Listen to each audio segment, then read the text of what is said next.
نحمدہ ونصلی ونسلم علی سیدنا و مولانا محمد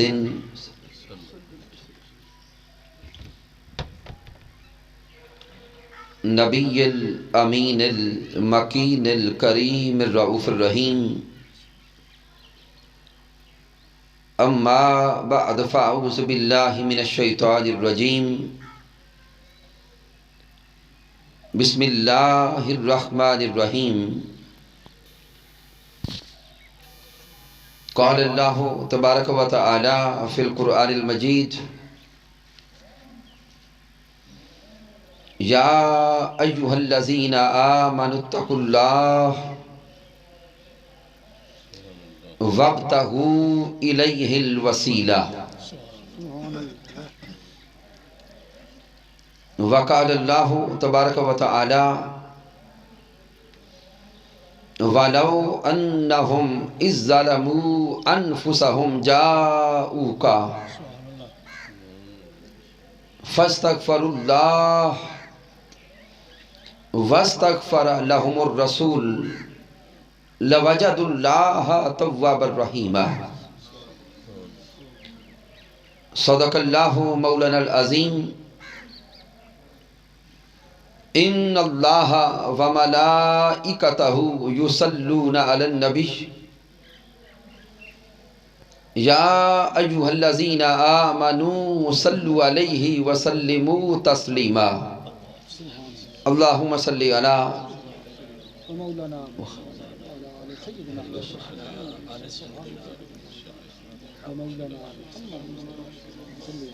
اللہ رب العزت کی توفیق سے اور تاجدار کائنات صلی اللہ علیہ وآلہ وسلم کے نعلین پاک کے تصدق سے زندگی میں ایک بار پھر ہم آستان نہالیہ مہریہ چشتیہ اس عظیم آستانہ پر جمعۃ المبارک کی ان بابرکت ساعتوں میں حاضر ہیں۔ رب کائنات کی بارگاہ اقدس میں دعا کرتے ہیں کہ اللہ رب العزت ہم سب کی حاضری کو اپنی بارگاہ اقدس میں قبول فرمائے۔ جیسا کہ آپ احباب کو علم ہے کہ ہم نے جمعۃ المبارک کی ان نشستوں میں عقائد کے موضوعات پر اختصار کے ساتھ گفتگو کا آغاز کیا تھا۔ ابتداءً ہم نے عقیدہ توحید کو بیان کیا، پھر عقیدہ رسالت کی ضرورت اور اہمیت کو بیان کیا، پھر عقیدہ ختم نبوت بیان ہوا۔ تو اسی طرح اسی تسلسل کو جاری رکھتے ہوئے آج کا ہمارا موضوع عقیدہ توسل ہے، اور عقیدہ توسل کو اگر ہم اسٹڈی کریں، قرآن و حدیث کی روشنی میں دیکھیں، تو آج کے دور میں بعض لوگ توسل کو توکل کا تضاد سمجھتے ہیں، لیکن جب توکل اور توسل کی اصطلاحات اور لغوی بحاث کا مطالعہ کریں گے تو یہ دونوں آپس میں متضاد نہیں ہیں۔ توکل سے مراد ہے اللہ کی ذات پر بھروسہ کرنا، اور یہ یقین اور ایمان رکھنا کہ ہر کام کرنے کی اصل طاقت اللہ رب العزت کے پاس ہے۔ اور جب عقیدہ توسل کو دیکھیں گے تو عقیدہ توسل سے مراد یہ ہے کہ اللہ کا قرب حاصل کرنے کے لیے، اللہ رب العزت کا قرب پانے کے لیے کسی بھی شے کو وسیلہ کے طور پہ پیش کرنا وہ توسل کہلاتا ہے۔ اب اس سے مراد توسل لفظی بھی ہوگا، توسل عملی بھی ہوگا، توسل شخصی بھی ہوگا، اور توسل مقامی بھی ہوگا۔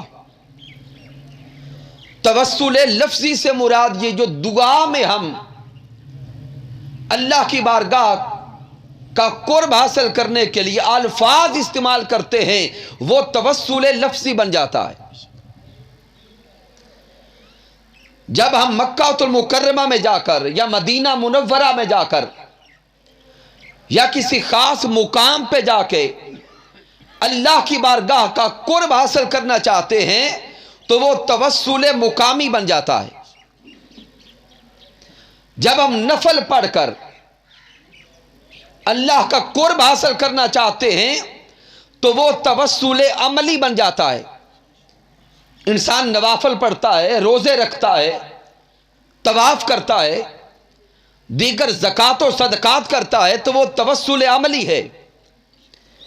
اسی طرح جب ہم اولیاء کا توسل لیتے ہیں، صلحاء کا توسل لیتے ہیں، انبیاء کا توسل لیتے ہیں، یہاں تک کہ تاجدار کائنات صلی اللہ علیہ وآلہ وسلم حضرت محمد مصطفیٰ صلی اللہ علیہ وآلہ وسلم کا صدقہ دے کر اللہ سے مانگتے ہیں، اللہ کا قرب لینے کی کوشش کرتے ہیں تو وہ توسل شخصی بن جاتا ہے۔